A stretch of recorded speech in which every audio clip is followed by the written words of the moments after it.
CIA's scariest weapon. This is the CIA's scariest weapon. The CIA has been called before Congress. They are about to reveal a very unique gun. Does this pistol fire the dart? It's the heart attack gun, isn't it? This pistol looks like any other, but it is the ultimate assassination tool. You won't realize if you get hit by it, and it will kill you in seconds, but no one will be able to tell.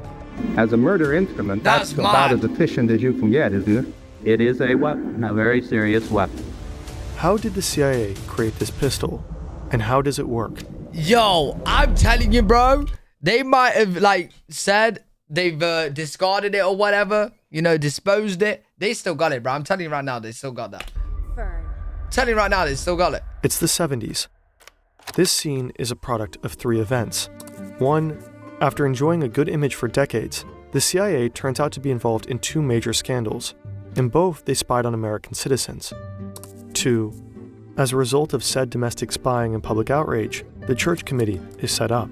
Oh, I just want to clarify. RC, you're so right. I take back everything I just said. The CIA, if they said they don't have this gun, I'm fully on their side. They don't have it.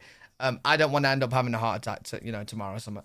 I just want to clarify that. They are to investigate what this omnipotent agency is actually up to. 3. As part of their investigation, the committee searches through CIA locations. Hi, Park. In a little-used vaulted storeroom, they find 11 grams of shellfish poison, saxitoxin to be precise. It is extremely deadly and one of the fastest-acting poisons on the planet. It blocks the transmissions of nervous system impulses.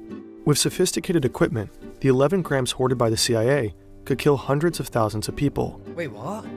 Wait, shellfish poison?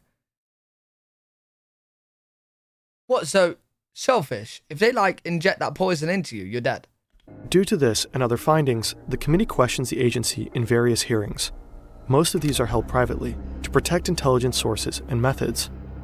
But this one is public and televised. It is meant to educate the American people of the CIA's various misconducts. Senator Frank Church of Idaho leads the hearing as chairman. He thinks the agency is a rogue elephant rampaging out of control. Why did the agency prepare toxins of this character in quantities sufficient to kill? Yeah, you know what? Many thousands of people. You are right, though. They probably don't use this gun no more because they probably got something better that we don't know about.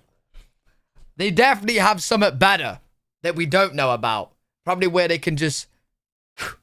and then... the dust, you're dead. What is the need for that in the first place? Across from Church sits then CIA Director William Colby. Or some radiation He gun. explains the agency supposedly wanted a better, more pain-free alternative to cyanide pills for agents in the field. Church doesn't buy it. Have you brought with you some of those devices which would have enabled the CIA to use this poison for, we have indeed, for killing people? The CIA brings the committee the weapon. It is a result of 2 decades of development. Bro, that literally looks like some James Bond ass looking gun, bro. Why do you need a big scope like that? Is it a pistol sniper? Or is that the venom in the scope looking thing? What, is that a scope or what? What is that? Luckily, not every powerful tool has to be deadly. With Udu's all-in-one platform, you have everything is built for it. There's a range even beyond long of power own prior, free. 2 decades prior, 50s, the Cold War is already in full swing. Tensions between the United States and the Soviet Union are high. Both sides are always testing the limits, showing their power, but are careful not to go too far. In 1957 and 1959, this man, Bogdan Stashinsky, kills 2 people for the KGB. At first glance, both victims appear to be kills 2 people. The Man with the Poison Gun, a Cold War spy story. For the KGB. At first glance, both victims appear to have died of natural causes, What's the poison but it turns out he used a special weapon, a mysterious poison vapor gun.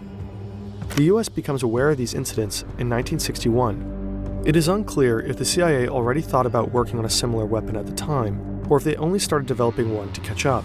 Yo, the fact that this is 1960, bro, and they've got guns where you can kill people and not be detected. Bro, they're gonna have crazy shit now. Like they're gonna have like, it's as easy as clicking your fingers, they're dead, and you're never gonna know. Whatever the reason, the agency starts looking for a poison, one that can kill a person but makes it look like a natural death. And there is a woman who may have helped them find it. This is Mary Embry. She started working for the CIA as a secretary. I went to technical services where I was in charge of finding documents that you don't find in libraries. One time they wanted me to find if there was such a thing as a poison that was undetectable that would kill someone, but it would appear that they had a heart attack. I did find such a thing. Next, the CIA needs to figure out how to effectively get the poison into the victim's body. They tasked the Army Special Operations Division in Fort Detrick, Maryland. CIA and SOD have been secretly collaborating for years and will do so for almost 2 decades. The SOD experiments with different types of delivery systems and ultimately lands on this design. Wait, that is a scope, innit? That is, yeah, that looks like a scope. Why do you need a scope on a pistol, bro? Like, how far can this shoot? The weapon is named the Non-Discernible Microbionoculator in a CIA memo. Hey, who gave it that name? Hey, buddy, can you hand me the non-discernible microbionucleator? Can you hand me the gun, bro? You know what I mean? Bro, why can't you... Give me a short name, man. But it is more commonly known as the heart attack gun. Oh, that's better. Heart attack gun. Yeah. Pass me This a heart is attack how gun. it works. The gun itself is practically a normal 45 with a round sight attached on top, but inside it's quite unique. It works by electricity. Here in the handle of the gun Are they is a small batteries? battery that powers everything. The gun fires a small dart. You put the dart in here. When the trigger is pulled, it shoots out almost silently and reaches its target over a surprisingly long distance. Mad. What range does it have? 100 meters, I believe, about. These darts are a key part of the weapon. They come in different sizes. One of them is so thin that the target doesn't even realize they've been hit. A special one was developed which potentially would be able to enter the target without perception. The darts are coated with the shellfish poison, which gives the target an apparent heart attack. In a later iteration, the CIA found a way to freeze the deadly poison into a tiny pellet, so they could fire it directly. So Yo, but wouldn't they find the dart in their body, though? Like, wouldn't it leave the dart? when it reached the person, it would melt inside them. Oh, never mind. Okay. Is she on about the dart? What, the dart would melt? So they could fire it directly. So when it reached the person, it would melt inside them, and the only thing would be like one little tiny red dot on their body, which was hard to detect. There wouldn't be a needle left or anything like that in the person. So the dart that goes into you melts inside your body. How does it melt inside your body, bro? How does it melt in your body and not in the gun? But also the toxin itself would not appear in the autopsy? Yes, so that there was no way of perceiving that the target was hit. No way of perceiving that the target was hit. A truly powerful tool in the hands of trained agents. Oh, pause that. In the hearing, the CIA only presented this one pistol. In reality, they developed a range of poison guns. Little is known about their exact design. Snipers! Presumably, they could hit targets at an even greater distance. What? Yo. By the time of the hearing, the heart attack gun was already illegal under U.S. law. President Nixon had ordered the end of all chemical warfare and the disposal of all bioweapons and agents. Illegal for public use. Not the government, bro. But some people at CIA and SOD disobeyed the president's command. Of course They kept the 8 milligrams of cobra venom and 11 grams of saxitoxin in storage, first at Fort Detrick and later in the little-used storeroom in Washington, D.C. Manufacturing shellfish toxin is not only expensive, but also a very time-consuming and complex process. The CIA chemist, Dr. Nathan Gordon, wasn't prepared for all this work to be for nothing. Yo, chat, imagine if people had this gun. Like criminals. Or anyone. I'm telling you right now, the world population would go down to 100. In a matter of a few years. No one would leave the house. No one would leave the house, bro. Everyone would be dying. Everyone would be dying from heart attacks. I'm telling you right now. How would you be able to find them? Everyone just died from heart attacks. It was good, Jane. He made plain that the prospect of destroying it troubled him greatly, so he just took one of the world's most dangerous poisons in a quantity to kill hundreds of thousands and hid it. Who knows when you might need it? Hit it. The Church Committee's final report is damning for the CIA at the time.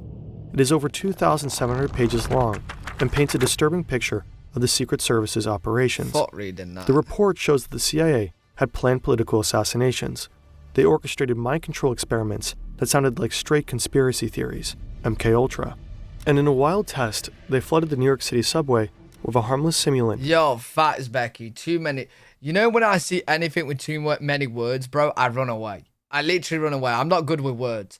And you know, for uni, when I did my assignments, I would have assignments where I've got to do 5,000 words, right?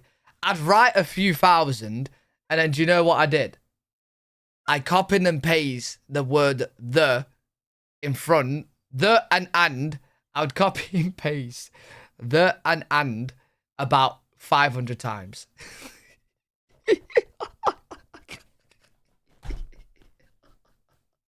I would go through my whole paper, bro, and I would literally just put wherever I thought it could fit the and the and the.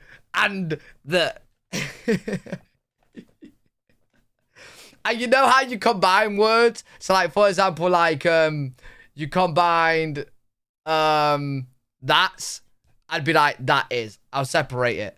I wouldn't have any combined word, bro. I'd separate every word. Of a disease-carrying gas. The final question would be if the CIA ever used the heart attack gun on anybody. Mr. Colby said there were no records of any actual use. But just because there are no records of it, has it really never been used? Let's go, Thunder. What became of the gun after the hearing remains a mystery. No, that's definitely being used, man. Probably being used today, bro. Some of the better is being used today. Don't use it on me, dude. I'm all good.